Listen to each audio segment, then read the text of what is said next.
Well, we talk about stress so much that we tend to dump everything that upsets us into a generic bucket of uneasiness. Amy D is going to share with us a tool how to counterbalance your mind through these tense moments. Welcome back to the show. Thank you so much. It's great to be here. So I wanted to talk about stress, and stress gets a bad rap. The truth is we don't want to get rid of stress. Stress is really important to motivate us and to keep us focused.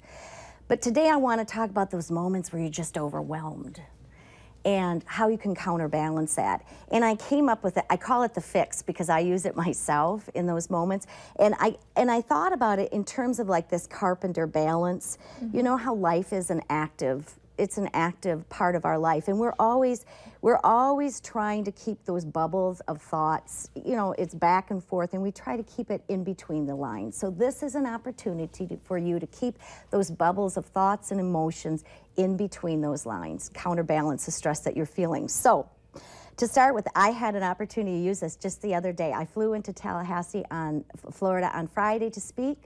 I was supposed to be back by Saturday evening, and I got caught in all the storms that were going on. So we were diverted. We were in Oklahoma City. We were back. I ended up having to fly into Minneapolis at 2 o'clock in the morning, where my heroic husband came and picked me up, and we arrived back in Fargo at 6 in the morning. So plus, I hate to fly. I'm not a great flyer. So anyway, it was a stressful moment. So this is what I used to try to get through that moment. So the first thing is that when you're feeling that stress, you have to recognize it and just acknowledge it. Acknowledge that you're feeling stress. Maybe you're having racing thoughts, or you're perseverating on something. In my case, I was thinking, how am I going to get a motel room? Am I going to have to spend the night in the airport? All of those. So simply recognizing and naming those emotions can help calm down the emotions at the time. And the second thing is that we tend to just throw every emotion, every time when we're feeling stressed, throw it all into a generic bucket of stress, as though it's all the same. And it isn't all the same. So I divided my stress into 4 different levels.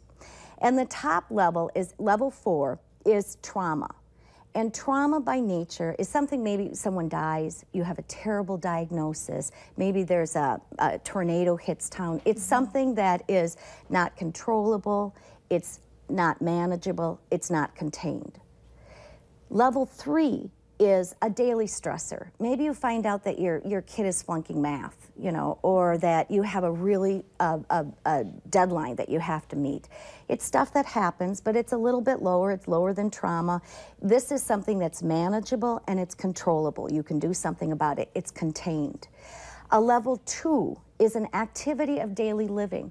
We all have stuff we have to do. We have to taxi kids around, right? We have to do grocery shopping. We got to swish the toilet out every once in a while. We have things we have to do. So this is activity of daily living. And people who get stressed about these activities, just daily living, get overwhelmed by that stuff, tend to be very stressed people. So but it's a level 2, not very high.